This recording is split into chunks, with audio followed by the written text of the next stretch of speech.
Okay, so like I was saying, we were kind of down to the bottom of the barrel, so to speak, and there were a lot of thoughts about how do we kind of turn the chorus around. What is it going to take? What should we do?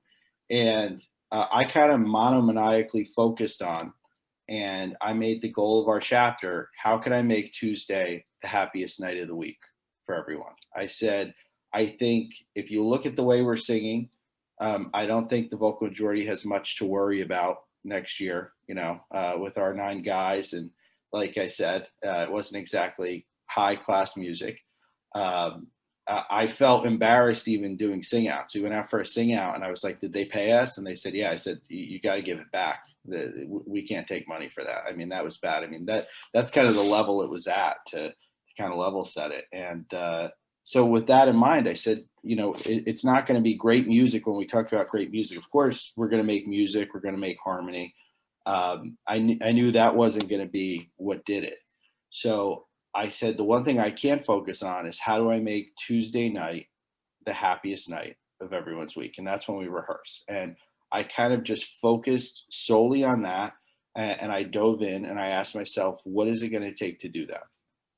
So from there, I'll kind of get into, oh yeah, also we have a lot of fun too. So, I mean, I could show lots of fun clips of us doing all types of things and, this was just a gigolo set and whatnot, but we enjoy ourselves. I think that's an understatement compared to some of the stuff we do compared to others. But anyway, to kind of give a framework for how I think about happiness, I'm going to go through 2 different thoughts because I think happiness, when we talk about it, it's kind of an ephemeral thing, for you to say, oh, what makes you happy? Somebody could say, oh, sitting on the couch eating potato chips makes me happy, and granted, I love potato chips, and I can see how that makes us happy. But I think that there's more to it. And I think when we talk about happiness, specifically the happiness that could come from singing in a chorus or participating in an activity like this, it's more than that. So the first way that I talk about happiness is fulfillment. And I say that because fulfillment is much more encompassing than happiness. I'm going to talk about happiness in another way later, but the first and kind of primary way that I look at happiness is fulfillment. Are we giving people an experience that allows them to feel fulfilled? Are we making them a part of something that is a constant source of fulfillment for them? And when I think of fulfillment versus just kind of the generic word happiness, the reason I'm saying that is because it's something that you walk away from and it kind of gives you a, wow, this is a substantial part of my life. It's something you can kind of dig your teeth into. To the sitting on the couch watching TV eating potato chips, you might get, some cheap kicks out of it. Oh, that was great. I can't believe, Matlock won the case or whatever you're thinking about as you're watching reruns and eating potato chips. But that really isn't something that's lasting, is foundational and substantial to your life. This is a framework I used. This is a framework I use. I constantly bring it up to people. I've always loved this one. It's the 6 human needs. I know I literally just had a conversation with Manoj Patki and Lauren May yesterday about a different framework that's possibly going into a harmonizer article. I know that there's Maslow's hierarchy. I know that there's the PERMA model. I know that there's so many of these things. This is just one of them. The one ironic thing you'll notice is they all kind of say the same thing, more or less. And I know there's squabbles over the words, but this is the one I'll kind of kick off with. If you have any thoughts about a different model, feel free to bring it up. I'll be happy to discuss because I've probably seen it somewhere. So anyway, 6 human needs: certainty, variety, significance, love and connection, growth, and contribution. The first one, to kind of kick it off, certainty. This is giving the people in your chorus, and by the way, if I say guys, I'm so used to just talking to choruses, full of guys, and my chorus is all guys. I don't mean to offend anyone. Feel free to use the smack emoji or anything if I accidentally say that. But what I was going to say is, no, it's there, right next to applause, smack.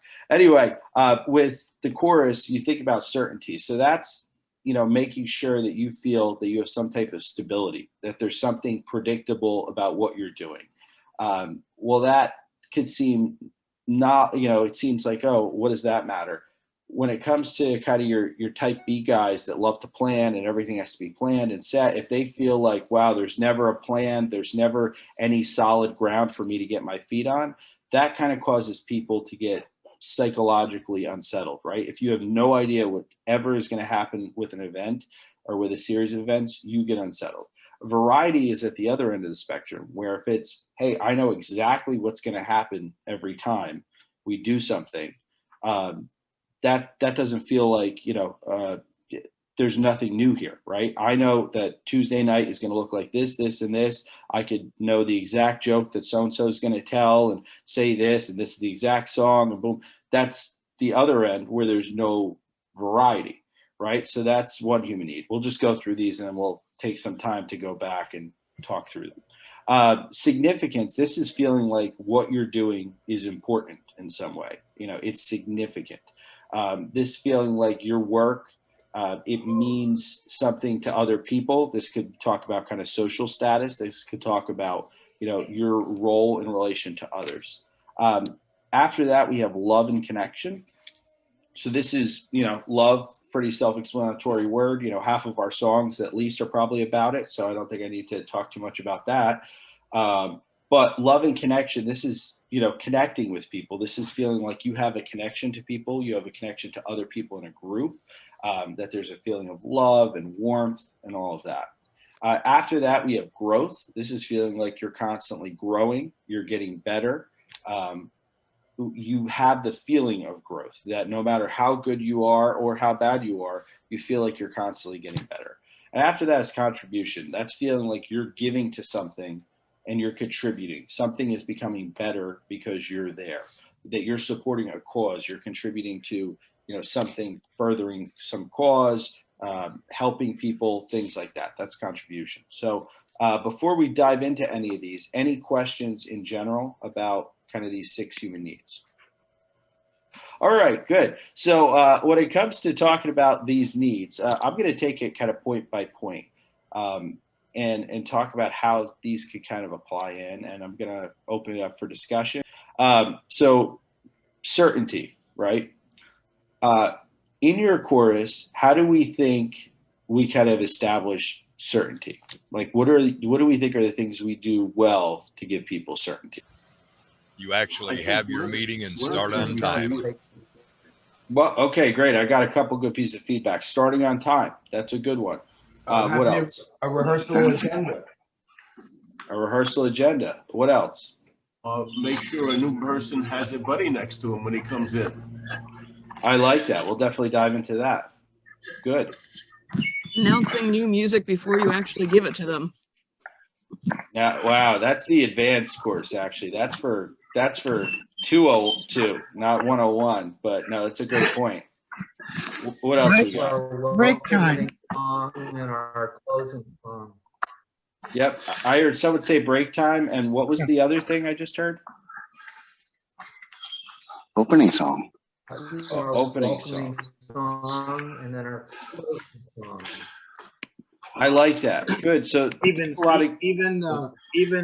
including the afterglow as a scheduled activity of your chapter meeting. Right. No, these are all excellent points. So let's dive into some of these. So what we all said were essential, and if when you're not talking, you can mute yourself. So what we all talked about were key foundational elements, right? We talked about things that people know are going to be there, generally week to week. Herb gave a good example for how do we have stability when we get thrown a curveball with something unplanned, which is something I think let's dive into. But first, how do we have things week to week that if you show up to a rehearsal, this is what it's going to look like, right? I think that that's a key, because the question I'm going to ask you guys is, what do you think happens when people don't have certainty, or when they don't have those things that they know are going to happen? Anxiety.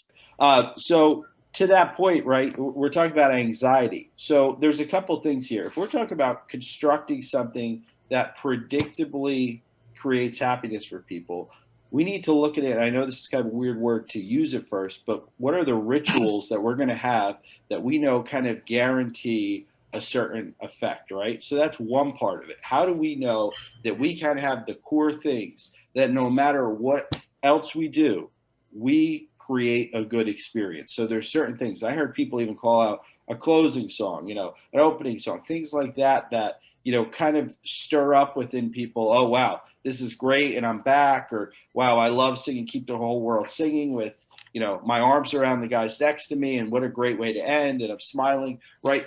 Those are things that we put in that are rituals that establish that people know if I go, I'm going to have a certain level experience that I find fulfilling, right? We more or less say, like I've told people before with the rituals for your rehearsal, you should just plan it so that even if you were the worst director in the world, if you looked at the plan for your rehearsal, would it be enjoyable? Like if you literally just followed the plan, like and I know there's a lot of discussion about, oh, you got to be so good at arm waving and vocal coaching and stuff. And I think there's a lot of truth to that. But at the same time, no matter what level you're at, if you packed a rehearsal and that there's a general format of things that people are going to look forward to and things that are positive, et cetera, how could you lose? So that's one element of it. When we talk about anxiety, which I think was a great point that came up, especially when we talk about people that are kind of on the more nervous or, oh, I need a plan for my plan, and the type of people that, their socks are all in plastic bags standing straight up in their drawer and everything's perfectly organized. Those type of people especially need to have some sense of certainty, some sense of ground, because those are the people that no matter how good what they're going to is, if they have no idea what's going to happen, they're going to be upset. And I think we all have people in our choruses or in our work life that we could all agree are like that, right? You have the people that the second there isn't a plan, they start saying, why isn't there a plan? How come I didn't get a plan? You get that type of feedback from them. So where are the restrooms? Where are the restrooms? Yeah. Are you asking right now? If so, Yeah. I could give you a great answer, but no, but exactly. We get type of feedback like, what's going on? Or is there going to be a bathroom there? Yeah. When you get a question like that, you're talking to that type of person, right? I think let's dive into that. We had a lot of great feedback about certainty. So to that point, right, we talked about kind of having foundational ritualistic certainty, right? To make sure that you have enough things and you have a regular set of things that no matter what else you put in there, you kind of have a certain level elevation of experience. What Herb's talking about is personal certainty for people. How do you create certainty within your members that, they feel good about themselves, right? And I know there's a lot we could say about that in growth, but just because it came up now, do the members feel like they're equipped, that they're actually going to be able to do what they need to do, right? Because nobody wants to let people down. If we get into kind of the reptilian brain end of it, they're going to feel like they can't have connection with people. Oh, if I'm letting people down, what's my connection with the people around me? If I'm letting people down, if I'm not performing at the level I'm supposed to, I'm hurting our significance. I'm not growing. I'm hurting the chorus from growing, right? These are things that people think. So in terms of certainty, right, we want to also enable people to feel like they're standing on solid ground, even musically, because if they don't, how are they going to enjoy the experience? Maybe they're a really good leaner and they don't care, or they're not self-aware and they say, wow, this is great. And they sang, 2 right notes the whole rehearsal, and that's their personality, and that's fine. Good for them. But to that point, when we think about it, we have to ask ourselves, are we helping people feel comfortable? Because especially when we're talking about amateur singers, and this was a great point, Herb, running into the fire of a live show for us that are veterans is probably okay. And we know, hey, I'll work it out and I'll meet you at the tag and it's all going to be fine. But for someone, especially who's new off the street, new to what we're doing, if they don't feel comfortable, if they feel like, oh my God, I'm never going to get this, how much stability do they have personally? Granted, I think we could all acknowledge, especially when you're new, there's a little bit of butterflies you have to get over, and there's a certain hump. And then the question is, what are we doing along the ways to kind of bolster those people up, walk arm in arm with them so they don't feel like I'm walking in alone, right? We could talk about different things. What do people think, before I even give a couple suggestions on that, when it comes to making those newer people feel stable even musically, what do we think are some good suggestions for that? Take the Never extra tell- time with them. Extra time? Yeah, take the extra time with them and find out. And I know you do that. Mhm. Is there a particular part of the music that you're having difficulty with? And guys will come in and they'll act as coaches and Yep. help with that song to give them that little extra time. I think that's very important. Yep. What else do we think? Addressing the chorus with positive language instead of being like, you all did this wrong, you don't know what you're doing, Yeah. blah, blah, blah. Like, Yeah. yeah.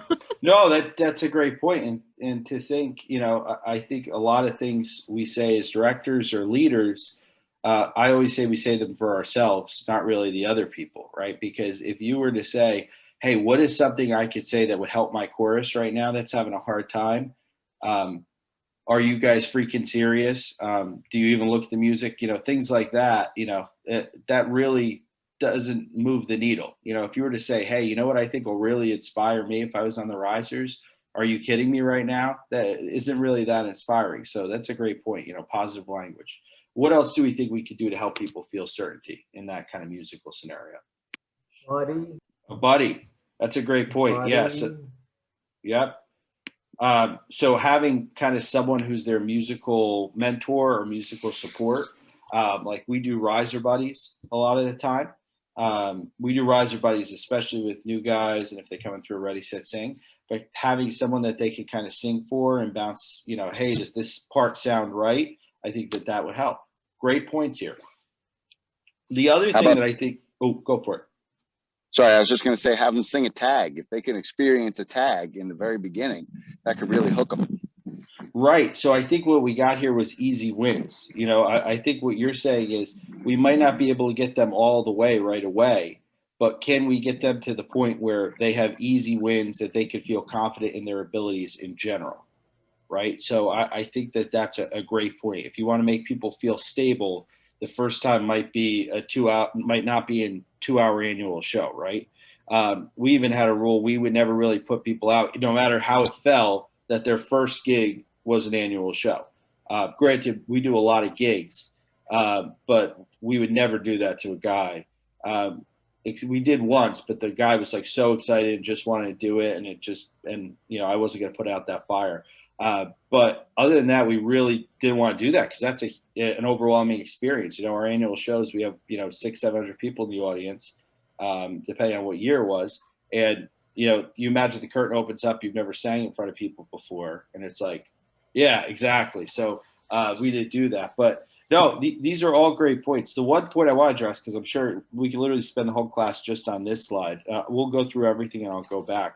The one point I want to address is what Herb said about, when somebody new comes in and stuff like that.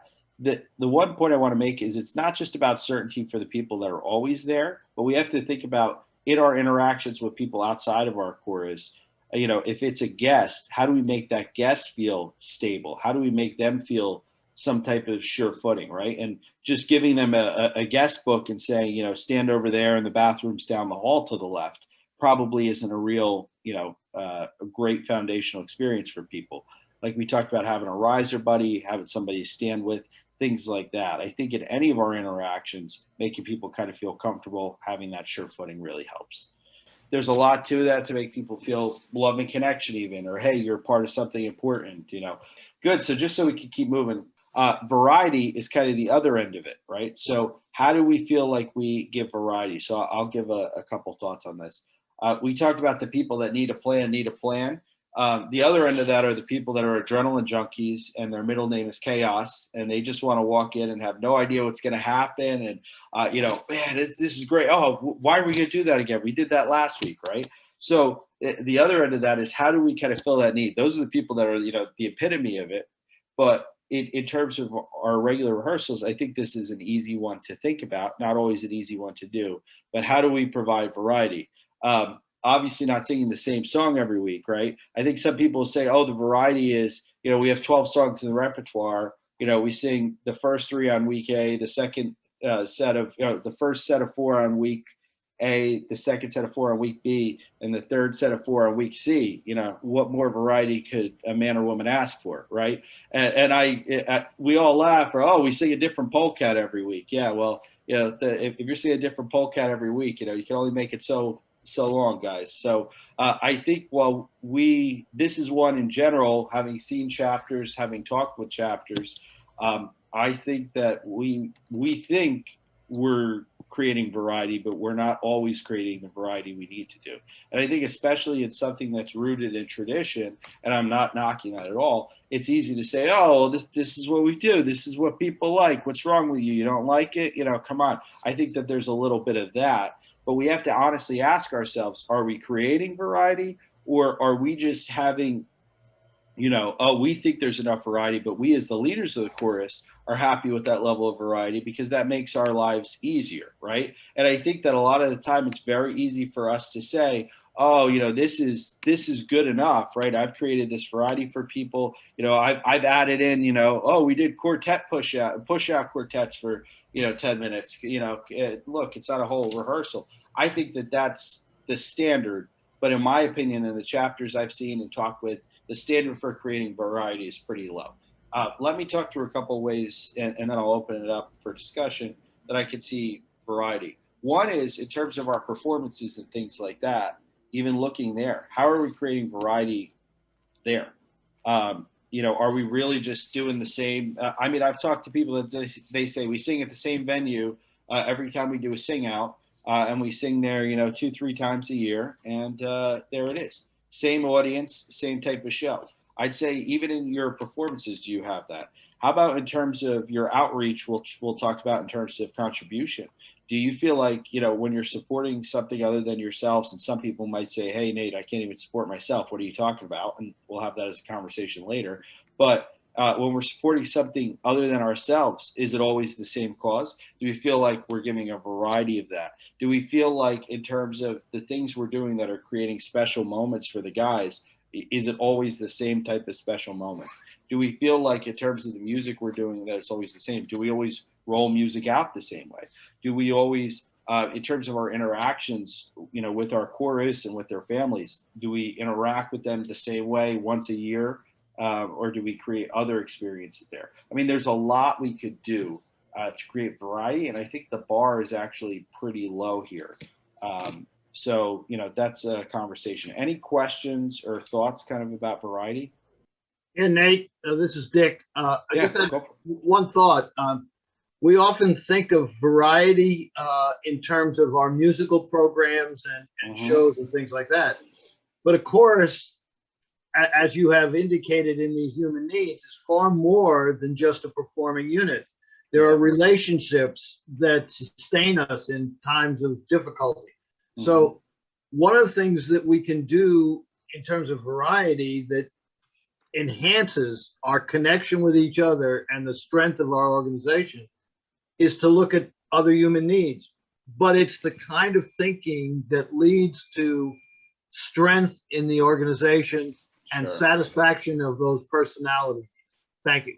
No, I love it. And that's the type of thing, and we could talk about even what we've done in terms of having coffee meetups for the guys that felt like they wanted to see people. What we've done in terms of, what was I going to say about some of the guys that are older that, we were worried about, they were sitting alone, especially during the pandemic. We created a phone chain just to make sure that they were doing that. We've even had people that obviously we weren't physically concerned for, that they would, fall over or whatever. We had some of these younger guys on the phone chain, calling some of the older guys just to make sure that they're okay. And even in terms of the variety of the way that they're connecting, some of them, I had a guy make a call and say, hey, I had a phone call with so-and-so for 20 minutes.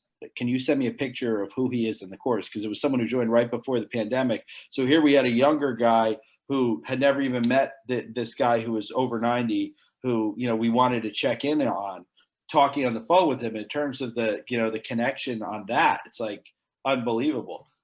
Good. I'll try and motor through these because we have a bunch more slides. Usually, we could literally spend 2 hours just on this slide.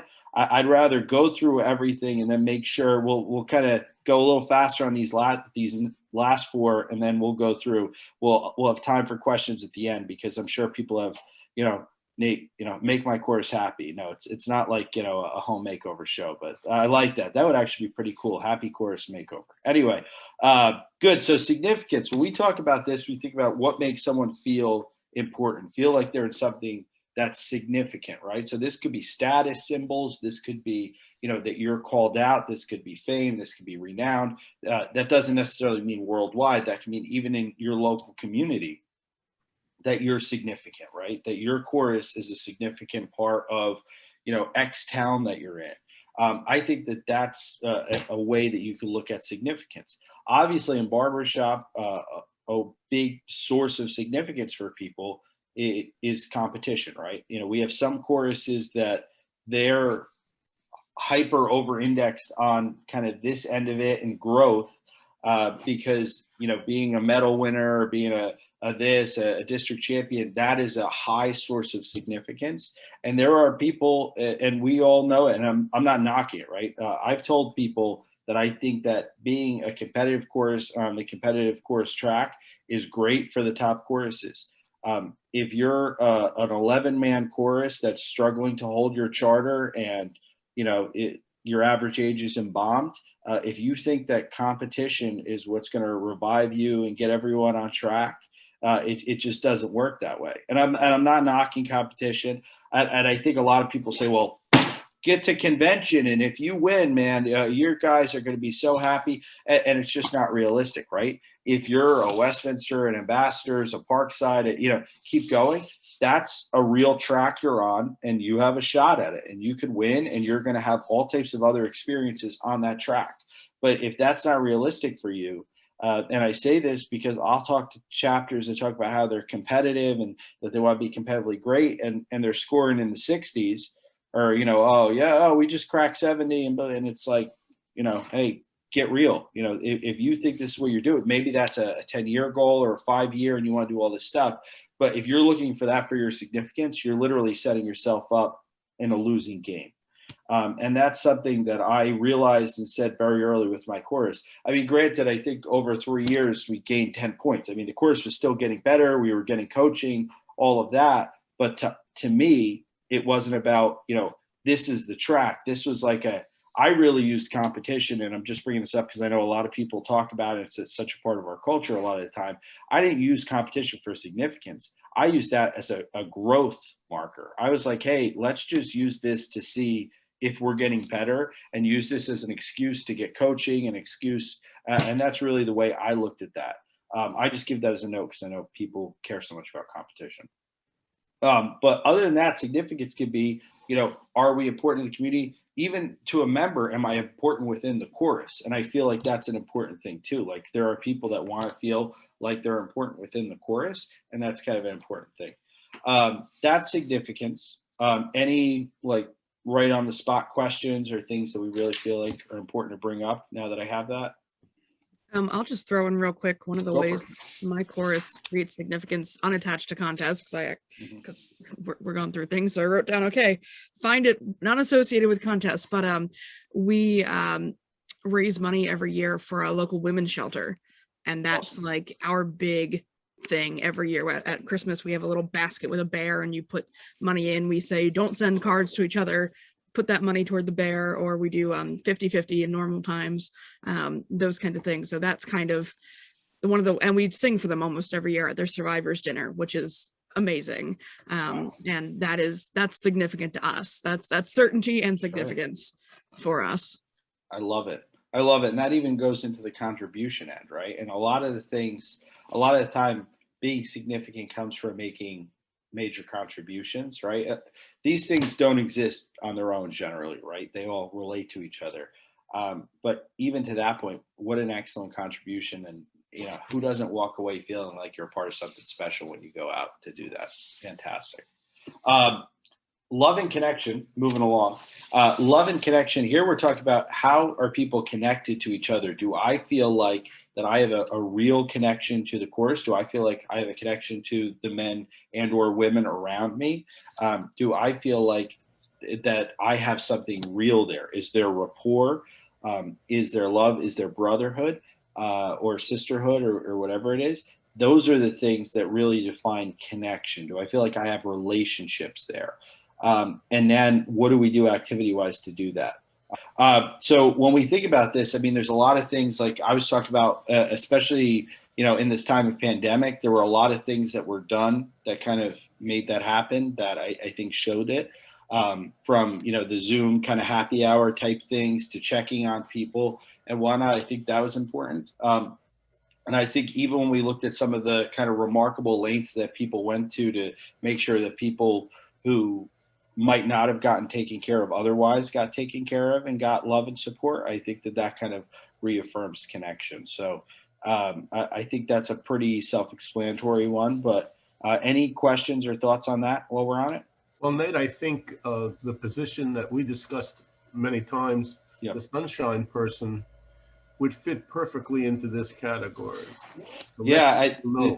To let people know, Herb is going to be featured in the Harmonizer. I think the next issue that comes out. We actually, in our course, we focused on the Sunshine Chairman position and really kind of turned it into a programmatic thing. To the point that when people heard about some of the stuff that's going on, it was just clear we should write an article. So Herb's our Sunshine Chairman and does a fantastic job. And that's really going to detail a lot of the work that he does, but everything from, the sad events when people need support to the happy events where it's, sending a card. There's actually a story in there, which I'll tell when we want to talk about love and connection. And this is kind of a crazy chorus story with us to show the nutso lengths we go to. Someone noticed that a member of our chorus, hadn't responded or shown up to something they said they were going to. People got worried.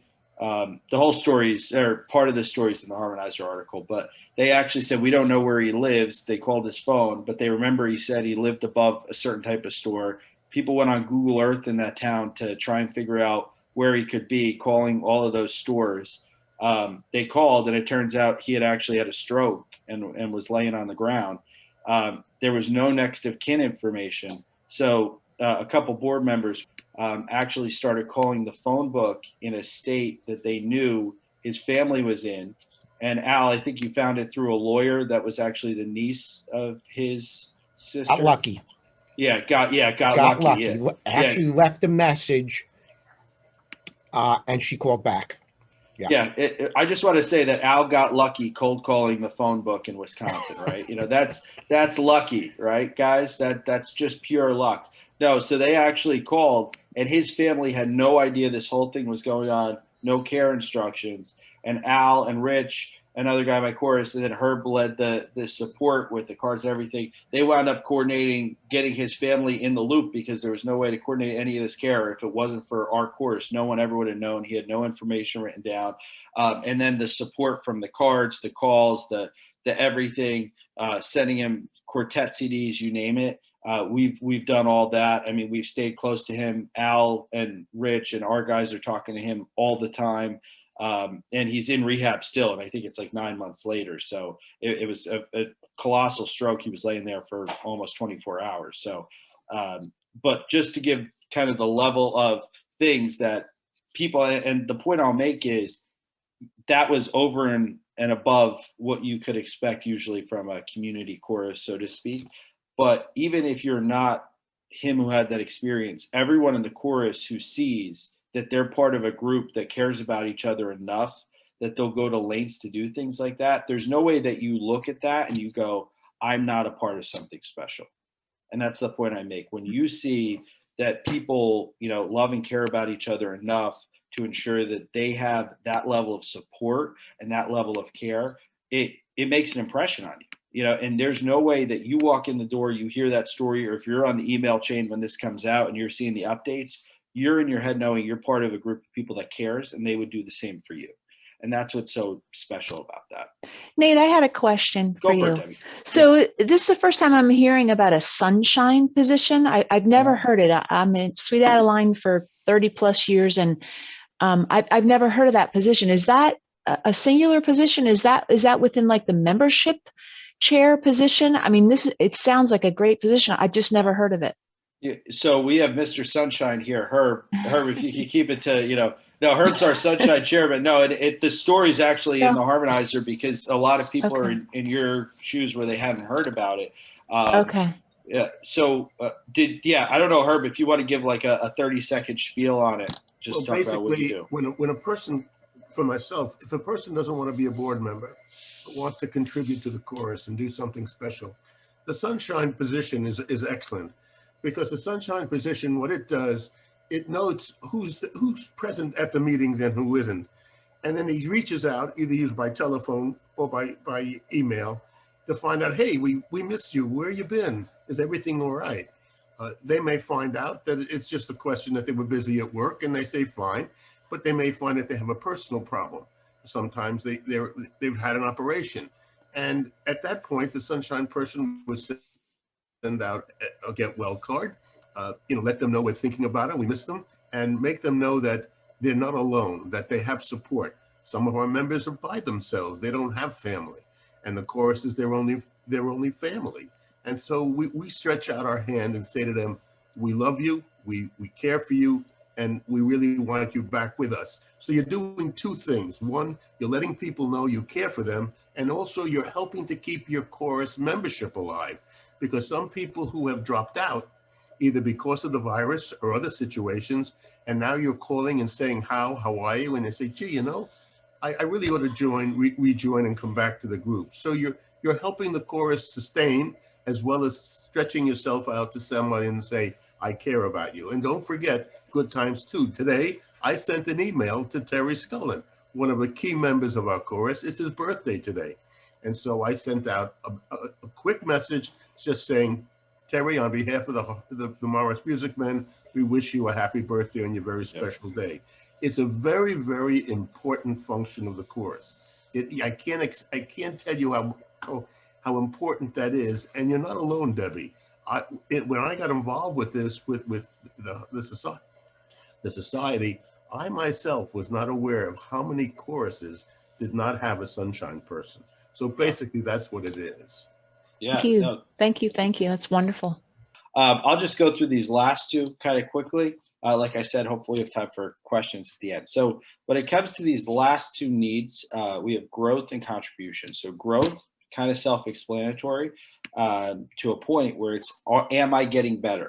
People have a fundamental personal need to feel like they're growing and getting better, because if you're not growing, you're dying, really does hold up. And I know it sounds dramatic, especially around barbershop, but if you feel like you're not progressing, you're going backwards, and people internally know that. There's like an internal locus where hey, I'm kind of, something isn't right here. It really is an internal thing. So even no matter if it's musically, singing wise, in terms of membership growing, in terms of your opportunities, if people are in a group that they feel like is just stagnant, hey, we do the same 2 sing outs a year, we only do 1 annual show and that's all we do, and we do no outreach, that doesn't feel like growth. So people have a natural human need to want to grow. Contribution is the last one here, and that's feeling like you contribute to something, feeling like you're actually, contribute something bigger than yourself, that something is better off because you're there. So when I talk about some of the things that we do, we've done a lot of outreach. We've done outreach into, communities that are typically people of color and impoverished. We did a collaboration with the Newark Boys Chorus School. We did collaborations with other schools. We've done things to kind of bring people in so that they could see what lifelong singing is like. We've done things for the veterans, the local veterans hospital, the VA hospital.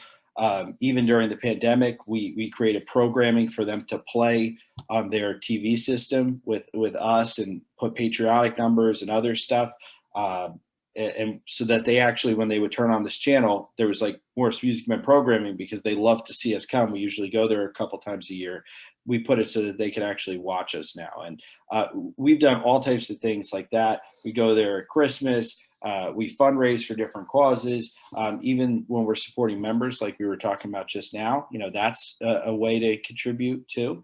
That's kind of an important thing, and something that I think a lot of the times these groups and courses, we could get very insular and not focus on that.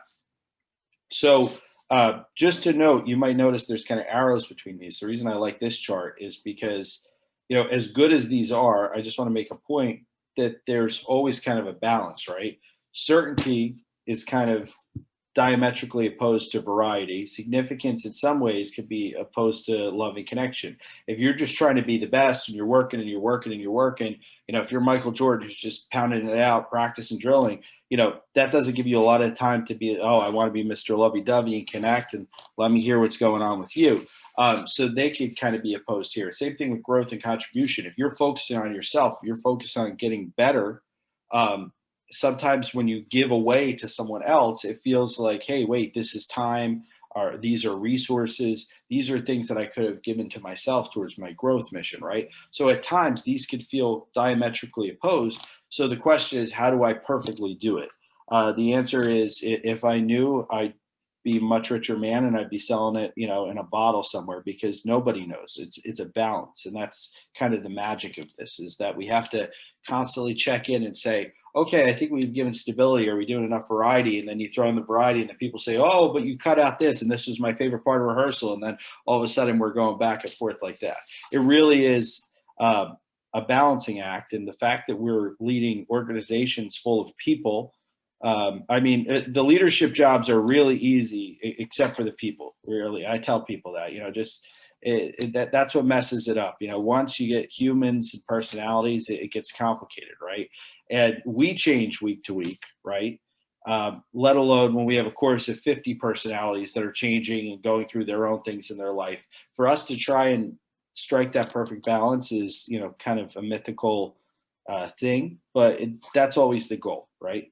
That's always it. So that's kind of wrapping up 6 human needs before we go on to anything else. Any questions desperately on this that we want to ask before I go to another slide? Awesome. Okay, great. So another thing that I think is key, right? So we talk about fulfilling people's needs and creating a fulfilling experience. This is Organizational Health. This is a book I recommend to people because it's simple, and I think it makes a lot of good points. It's by Patrick Lencioni. It's all about organizational health. It's called The Advantage. A really simple framework he kind of goes through in here. And he said that, he sees 4 steps to creating organizational health. The first is build a cohesive leadership team. The second is create clarity. The third is over communicate clarity. And the fourth is reinforce clarity. And you might say, hey, I don't think this guy's too smart. He put clarity 3 times. But I want to talk about why he did that and why that's so important. I think it was John Gordon, the guy who wrote The Energy Bus. I read a lot of books because I need to. But he said something so well, where he said the gaps in communication that we have with our groups that we lead are going to be filled with negativity. And I thought that was so true, is when we don't communicate things well, and there's like a, hey, what's going on with this part of it? Those are gaps that could be filled with negativity. Those are gaps that could be filled with worry. Those are gaps that could be filled with uncertainty. Oh, well, Nate really didn't say we're doing this, so I don't know. That's what happens, right? If we know people and we know people's nature, and once again, we talked about, how people are when it comes to, oh, I'm not sure. I think we all know, and a key point that I make in the other course is people will run away from fear a lot easier than they'll run towards something that's positive and rewarding, right? So if people are worried, hey, I don't really know what's going on here, that just is opening the door for negativity. But if you have a good leadership team, right, and you say, this is what we're doing, and then you have, and then you're saying it, you don't just say it once, hey guys, this is our mission. Good. Where is it? I think it's in the front of the guest book. Go pull it out, right? How many times have you heard the equivalent of that? This is our mission. Then you make it that you over communicate it, and then you have rituals that you're constantly communicating it, and then you're reinforcing it because now you have other ways that you're bringing about doing that. That's really important. For us, the one example, once again, we're talking about happiness. My course's mission is make people happy, and it has 3 parts. We want to make more people happy. We want to do a better job of making people happy, and we want to make ourselves happy, right? And that is our mission. And if you ask anyone in my chorus, we bring it up. We bring it up in different ways, in different venues, to the point that, I tell the board members, if it feels awkward because of how much we're talking about it, it's probably just the right amount. And I think that a lot of the time we feel stupid, when we have something, hey, this is what we're doing. This is why we're doing it. These are our goals. It's the same thing with our goals. This is what we're trying to do. I feel like a huge part of organizational health is if we leave gaps in, well, what are we doing? Well, why are we doing this? If we go, hey, we're doing this, we're contributing to this charity, we feel like this is really in line with our mission. That's why we're not doing this Christmas thing this year, is because, and you really fill it in so that there's no questions. You talk it out, you answer all the questions you think that they would ask. Even if they don't ask it, you think about what is the chorus not saying that they probably are thinking, and you fill in those gaps. And this is kind of a model that I've used and I recommend to people for everything from, like I said, missions, goals, why are we doing this activity, etc. I think it really holds. So questions about this? No. Okay, awesome. Keep moving. So there's another aspect to organizational health that I think people don't talk about a lot, probably because it takes a little gumption, but who knows what I have a picture of here? It's the weed. Yeah, it's a weed, right? So when we think about kind of what happens in groups, we have problems and we have problem people. And I think we could all, how many people have been part of a group that has had problem people, or a chorus and they have people that are pains? Oh my God, usually I get no hands up. No.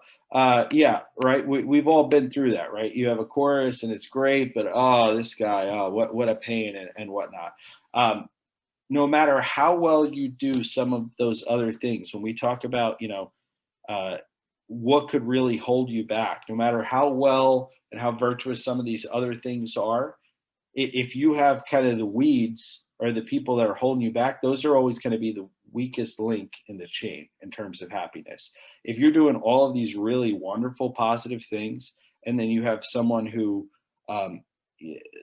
for all different reasons, and we could talk about examples, they're a problem, or if they're undermining, or they're not happy with it because of it, they have issues, that just kind of subverts it could subvert all the good work that you're doing. So I've had a lot of people ask me, how they weed. And I think that this next slide shows it well. So I know that, I think I saw this picture and I've saved this, I say, get the flamethrower out and just, burn the weeds out. I'll tell you, I've been doing this for a while. I guess I'm at, like I said, I started in 2013 officially. So I'm in my 9th year as director. What I was going to say is I've never, looking back, and I've had this conversation with a lot of people, every time we've kind of dealt with an organizational problem that we were holding off, or this person, or let's handle them with kid gloves and blah, blah, blah. Oh, they get us a lot of ad book revenue, or, oh, they're a great singer. And it's kind of been those type of hold-offs. There hasn't been a single time looking back that I didn't wish I handled it earlier. There hasn't been a single time that person left and we didn't all breathe a collective sigh of relief. And 2 weeks later we said, wow, there's so much less drama, or this is going well, and we didn't wish that we did it earlier. I'll give a couple of examples.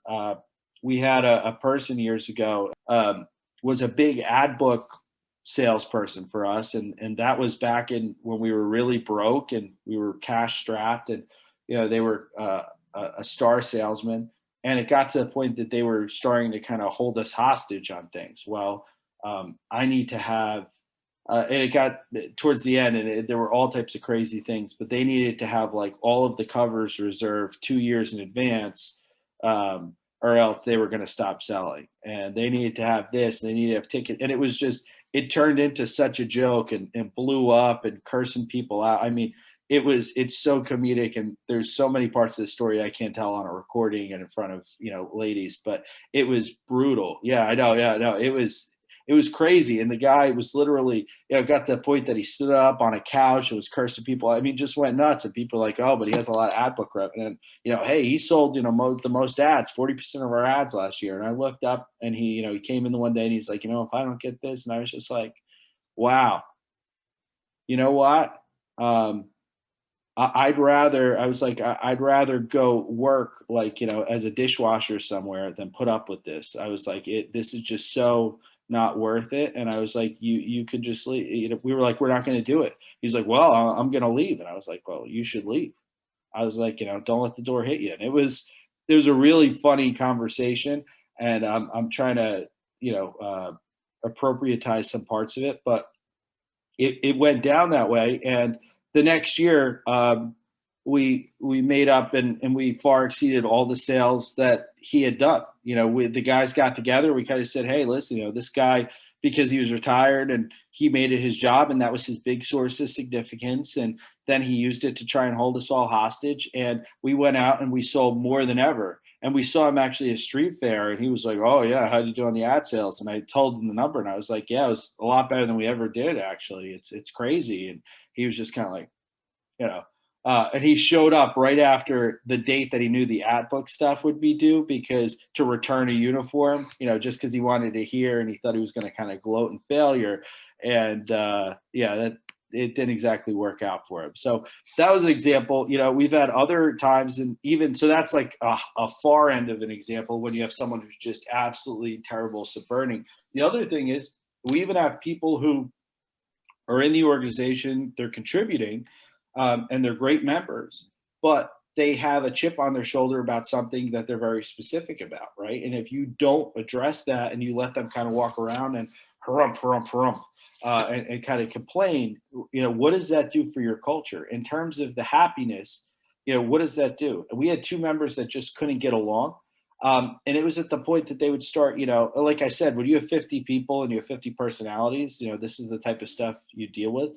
And they just couldn't get along, and they would start arguing at sing outs and blah, blah, blah. And it was so stupid that we wound up just sitting him down. And like I said, I would just talk it out ad nauseum, right? And be like, you guys just have to, I don't care if you don't like each other. And it was just that type of thing where even if you have good people, or, oh, I don't like this because it was always done this way, and blah, blah, blah. And I'll talk about an example of that in the feedback part, but you have to handle that, right? If you just let that slide, you have to realize that those things never get easier to deal with. When you're like, oh, maybe this will just take care of itself, you're agreeing to have your group poisoned for another week. Every week you don't do that. And I know you're saying these are little things, but the best leaders that I've worked with don't ever let that slide. And so I think that this is an important thing, and why I have the flamethrower here is, looking back, my tolerance curve on it has, it's gone way down, because I just realized it's never worth it. Any questions about this point? Yeah. Excuse me. Yeah. I was thinking, because I've had problems with a yard and weeds and things like this. And I went to a grass, and they had a little different. It's more along the line of accentuate the positive, deaccentuate the negative, where the best way to improve your lawn is to feed the grass, reseed, aerate. Sure. And yes, you do a little plucking, you have to, but primarily the emphasis upon really greening the healthy grass, or reseeding healthy grass. I just a way a little of contrasting back and forth. Yeah, no, and to that point, David, like this, and the other things we're talking about are all about that, right? This is about designing something that has all these positives. I'm just saying, especially when you get more people in the door, we used to joke that we thought that there was a bus stop for a group home or something, that they would get off and show up at our chorus, because we didn't know where some of these people would come from. It was like, what's going on, right? But because to the point about, this, I'm saying when you get that, even if you're doing all these right things, if you have something that's kind of a persistent problem, deal with it. But no, I agree. This shouldn't be, come out with the flamethrower, the second anybody says something, did I not hear compliance? And then you smack your, it's not Soviet Russia. No, I agree with you, David. Yeah, no, good point. Any other questions? Nate, if I could just jump in real quick. Go for it, Al. One of the things as leaders of your Mhm. chapter is to recognize the strengths of everybody, and might have a situation where you are not the best person to deal with it, but you might recognize and put somebody in a position to be able to deal with a problem way better than what you can. So, you may want to keep that in mind. Yeah, and I totally agree. And even when it came to mediating some things and whatnot, I have delegated something if I thought that people would connect better or have a different perspective. Or sometimes people have said, "Hey, this is just because it's coming from Nate," and that's a great point. Now, I've actually gone to the board, and Al could tell you this, and I said, "Hey, we need to disseminate this idea out there. Can we kind of start a whisper campaign around this, or can we get some on the ground feedback? Could you each talk to 5 guys about this?" And we've done that because sometimes if it's always me, people say, "Oh, that's because it's Nate," right? That's because it's the Joe. That's who the director is. This is that people kind of blow that off. A lot of the times, it's better to have other people handle different things, especially if you think to Herb's point, when people complain, some of the old timers, the real old guys, the guys above 85, complain about the music. If you have someone like Herb come in and say, "Hey guys, we got to get with the times," who's a 31-year society member, 85, what does that sound like coming from him versus me? It's oh, you damn kids and your rock and roll music, right? So that's, yeah, exactly, that, which is tale as old as time. I think that handling it that way, I think, is much more effective. So that's a great point out. Anything else on this, or any questions, thoughts? Yeah, I have one thought, and that is that sometimes the weed is a weed because his or her needs aren't being met. Yeah. And personally, I may be a weed in my course. We've been, quite frankly, at a mediocre level of performance for the entire time that I've been a member. Okay. And I've been frustrated by it. And Sure. I've said things about it and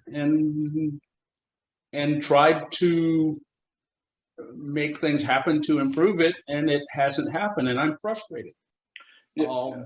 What do you suggest in a situation like that? So I think the next kind of slide actually speaks to that, Greg. And if you feel like it doesn't, the next set of slides doesn't, talk to me, because I don't think you're a weed. You might be a patch of grass in the middle of a field of weeds. There's a difference there, right? If your organization isn't on the level and you're trying to do the right things, I'm not, a weed isn't just, dissidents, so to speak. It's not just, people who aren't on board. I'm talking about people where, they have some type of personal issue that they transfer to the chorus, and it leads to blah, blah, blah. If you say, "Hey, I'm disagreeing what's going on," I'm not necessarily saying you're a weed. I think you're giving them good feedback, which is kind of the whole next section of my thing. So, Greg, if after I go through this, you feel like I'm not talking about tools that a chorus could use to kind of take your feedback and systematize it, feel free to ask again. Is that fair? Sure. Awesome. Good. All right. So this is people, I just put this quote: "People who are heard are people that feel important and valued," right? So all the psychological stuff we talked about, the fulfillment stuff, to Greg's point, Greg's talking, and, I'm going to use you as an example now because you called yourself out. He's saying, "Hey, I have all this great feedback. We're kind of mediocre, whatever." And nobody's listening. If we go back to the needs, how important, how significant does Greg feel, or how significant does that member of your chorus who has great feedback feel? They probably don't feel that good. They don't feel important. They don't feel valued. They feel like they're contributing to the mission. So that's kind of what happens. In terms of listening and getting feedback, I've put a bunch of bullets here. The first thing is be maniacal about getting feedback. If you don't get a feedback from a handful of people on anything in any interaction, you're missing out. So just to talk about this, and my guys, Al and Herb, could definitely talk about this. I do not walk out of a rehearsal hall. I don't walk out of a gig without getting feedback from at least a handful of people about anything. I mean, if I don't walk out with, if I don't have a conversation, Al, have you ever had a rehearsal with me where I haven't come up to you afterwards and said, hey, what did you think of that? Or can you think of what? Too many times.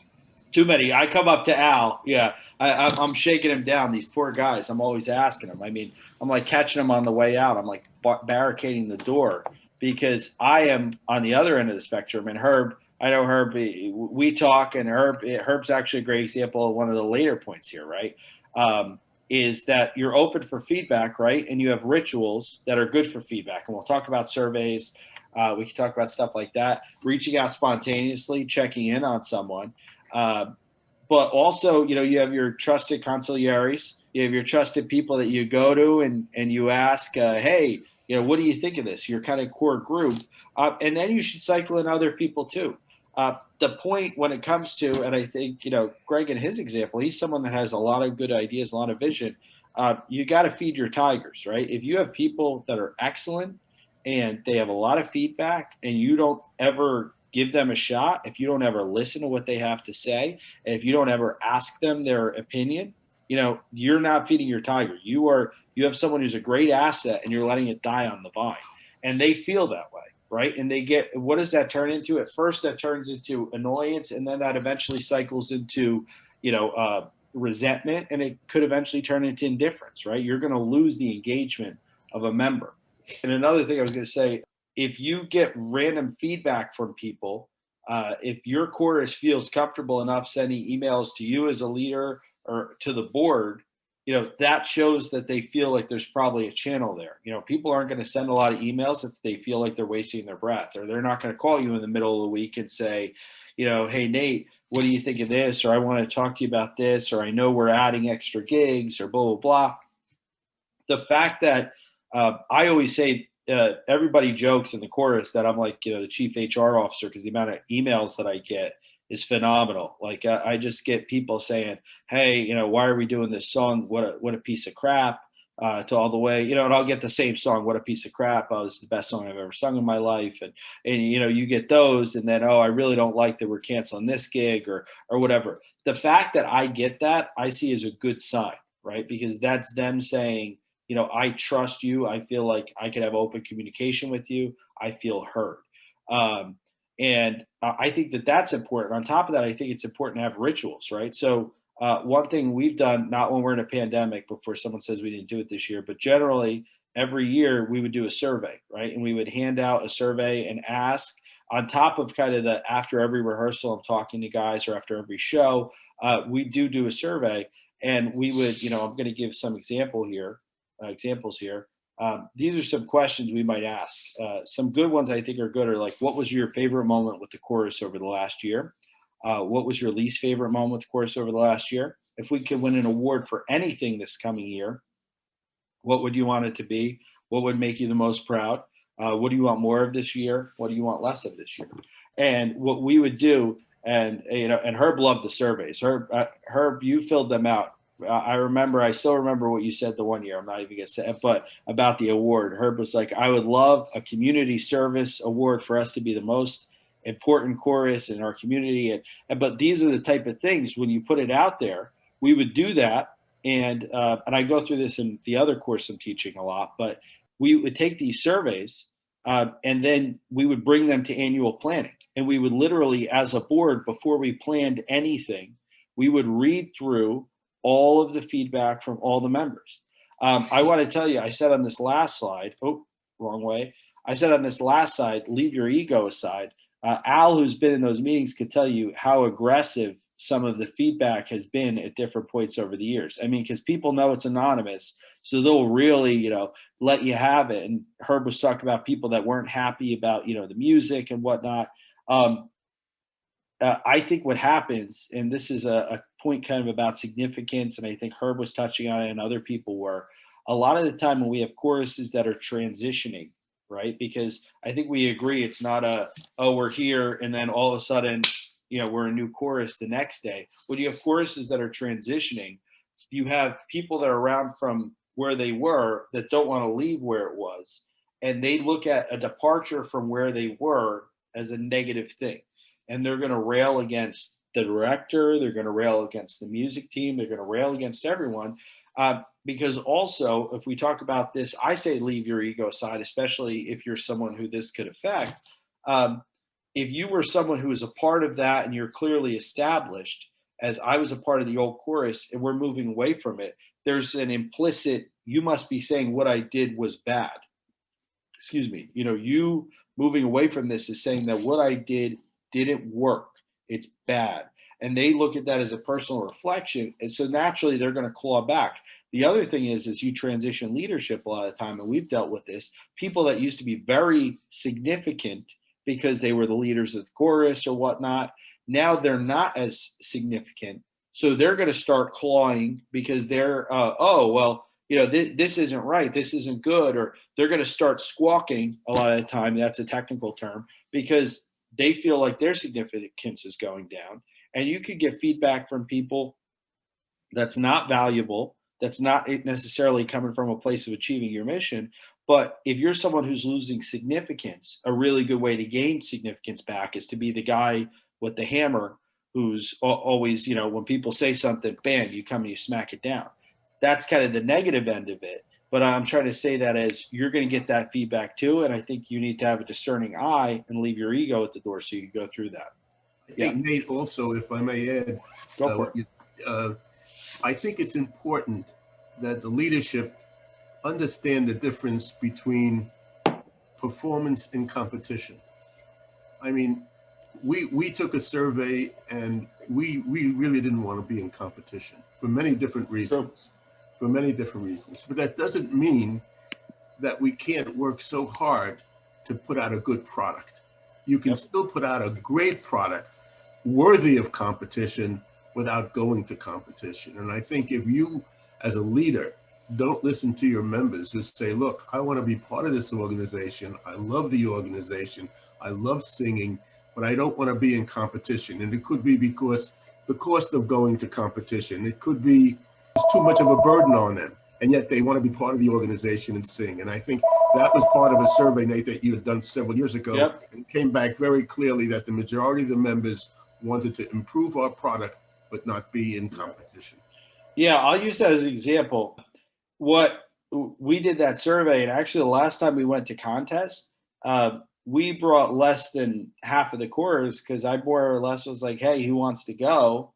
And we brought like 21 guys or something because we had like 20 something guys that wanted to go. And we just went, and that was, and people like, oh, your score, if you showed up with 50, and I'm like, oh, I don't care, because it really doesn't matter, and I think that that's such a, we're on, I think what was great about the pandemic, which I know is a funny statement, but it got us off the rat wheels that we were kind of on, right? And I think that there's choruses that have been on the same wheel saying, oh, this is happiness, this is happiness. And they were forced to kind of step off and be like, is what I'm doing good? I've had people say, well, what about the people who don't want to come back to my chapter?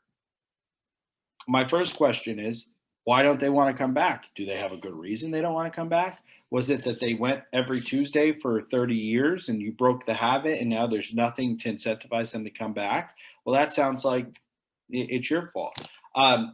I think, we got off the rat wheel with the whole contest thing early where we had a bunch of feedback, like Herb said, I don't want to go to contests. You know what I said?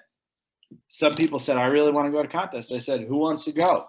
I think we had 21 hands go up. And I said, hey, guess what? We're bringing 21 guys to contest. And we went, we picked 2 repertoire songs. I think we had 2 special rehearsals just because I wanted them to get used to singing in that formation. And we went to contest. And that's what we did. I thought that was a good way to handle it. That's a great way of getting feedback and using it. I think that was, I think also you're going to get feedback, like I'm saying, about all types of things from music to everything. And I think it's important to listen. I think that to the point about, this is kind of what Greg's getting at, people just need to feel heard. I don't agree with everyone that speaks. I don't agree with everything that they say. And people have come to me and said, this is what we need to do. But I handle it authentically. I'm not going to pretend to be someone I'm not.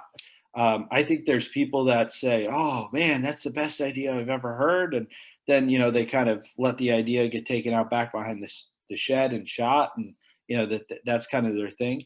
I'm pretty straightforward with the guys on the feedback. And I mean, I listen and I make them feel heard, and I'll talk through something with them. Like I had a member and they pulled me aside and they were like, listen, if we don't start singing more real barbershop, I'm out. I'm out. So you need to, and everybody remembers this. They went and I put my hand out and I said, hey, good luck. It sounds good because that's not what we're doing here.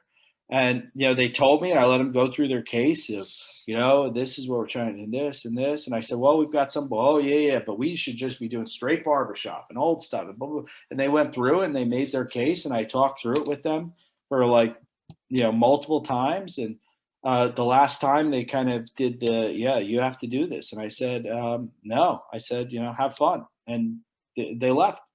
And that was how the conversation went. And, it doesn't mean because you get feedback, you have to act on it, but you have to make sure people feel like you listen to it and that they're considered and that they're valued. So if your chorus, to Greg's point, doesn't have a mechanism like this, it could be because the director and the leadership doesn't want to change.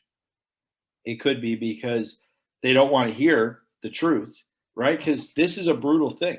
If your chorus is not in a good place and you do a survey, the one thing I'll tell you is don't open this up to everyone. Don't show everyone the feedback. We don't even do that now because you're going to get some things that are brutal. I mean, I've heard of people that did surveys in different organizations and they scrapped things because the feedback, they just couldn't handle it, right?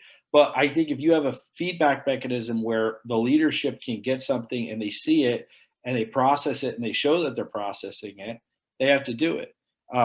Greg, to your point, if you give feedback and you put in feedback mechanisms and people don't listen and you're doing the right thing, there's this really advanced technique called find another chorus that I can get into. In my other course where I talk about chorus rescue, I do a slide where it comes to, hey, what do I do if, the director is this, this, and this? And I have another advanced technique called fire the director. It works really well. I recommend it to a lot of people if you have someone who stinks. But my point is, these are all great things that somebody should implement. If you don't feel heard and you don't feel like there's a feedback mechanism for you, that's probably showing that they don't want to listen.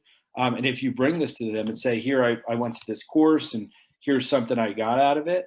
And I'll be happy to share, like I said, this survey and some of the other things. I think that should help. Any questions about feedback? All right, so big goals is kind of one of my last points here. I always love this quote from Tim Ferriss: excitement is the more practical synonym for happiness, and it is precisely what you should strive to chase. It is the cure-all. So we talked about fulfillment.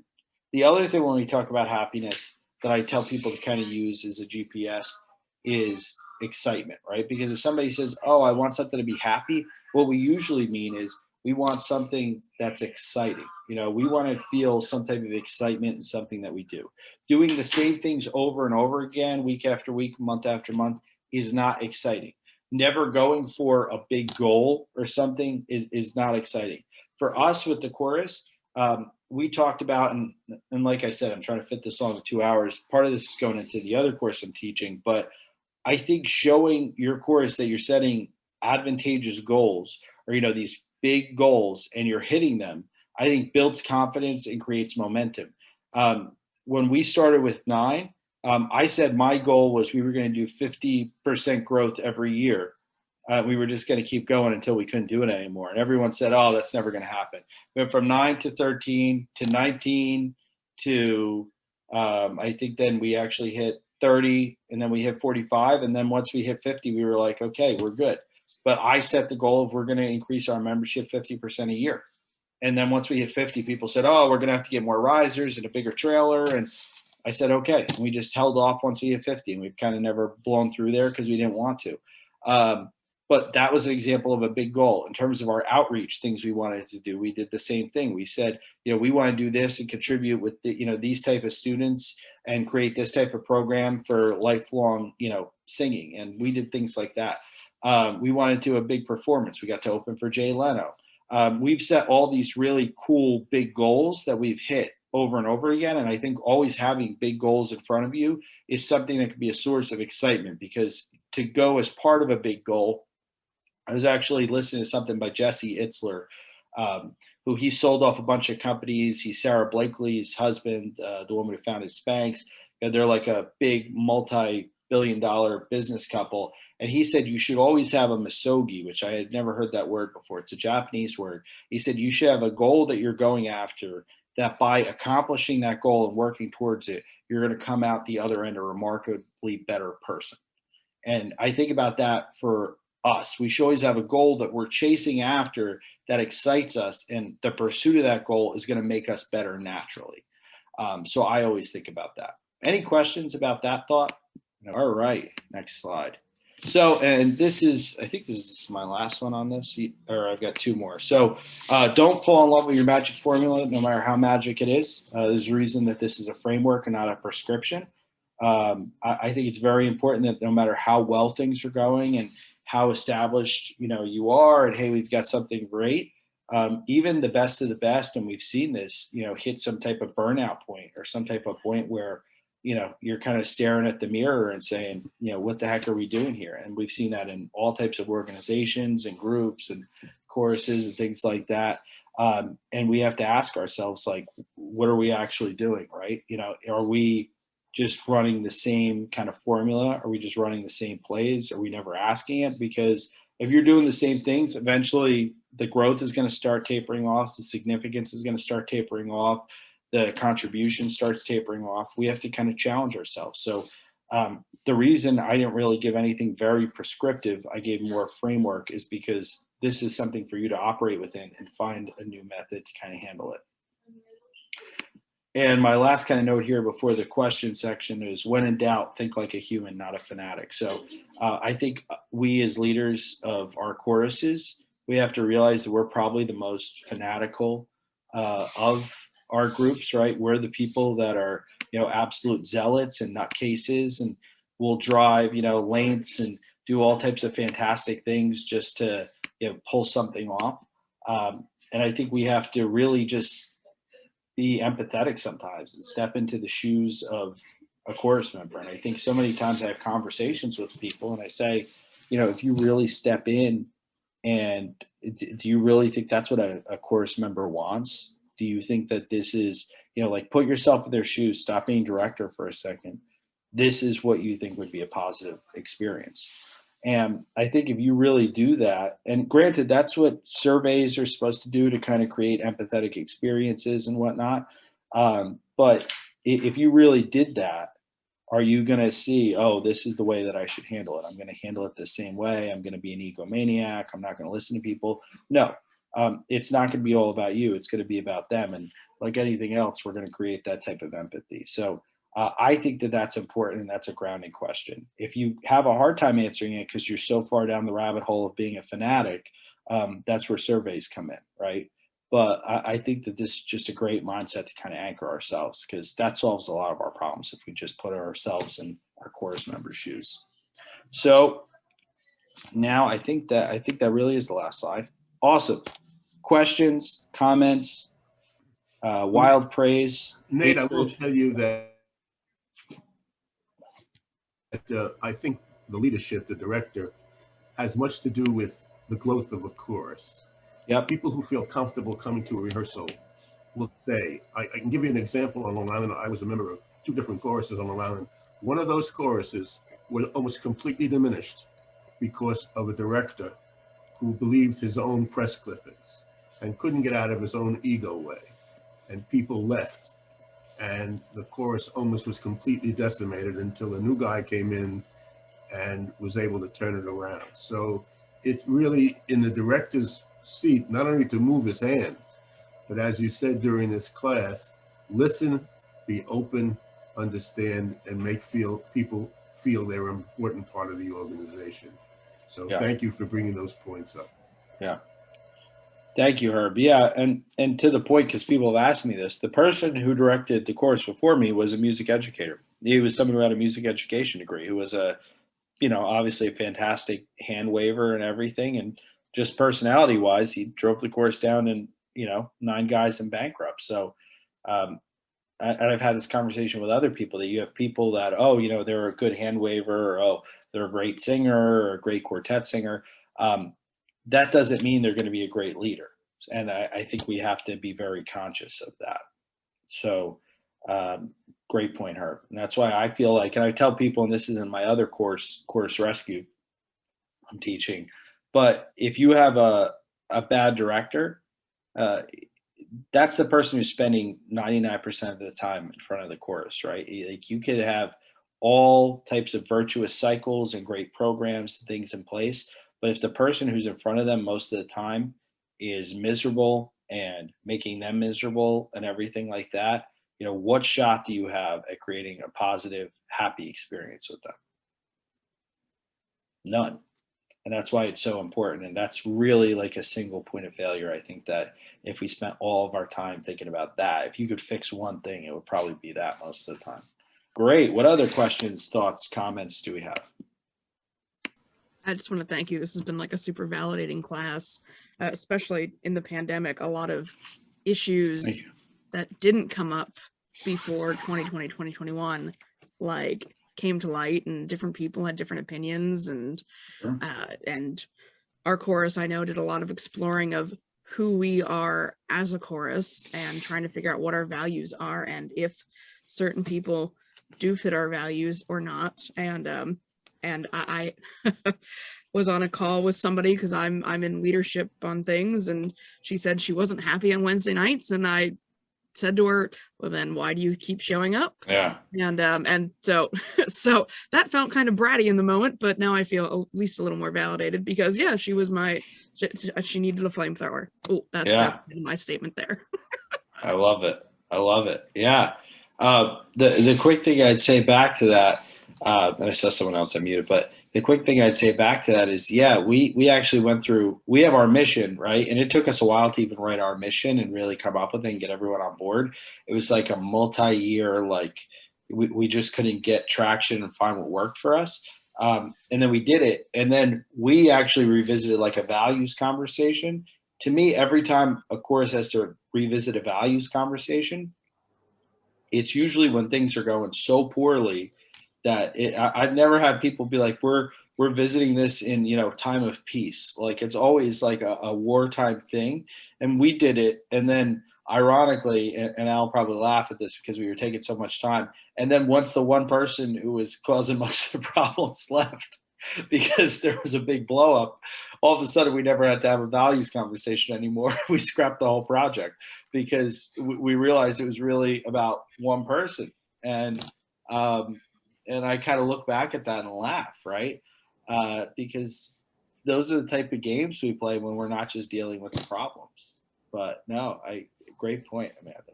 Yeah, it's really easy when you're in a crappy, failing, I need to turn this around, or it's, you know, circle in the bowl type chorus to turn around. When you're there and things are going well and you have to keep them going well and keep raising the bar.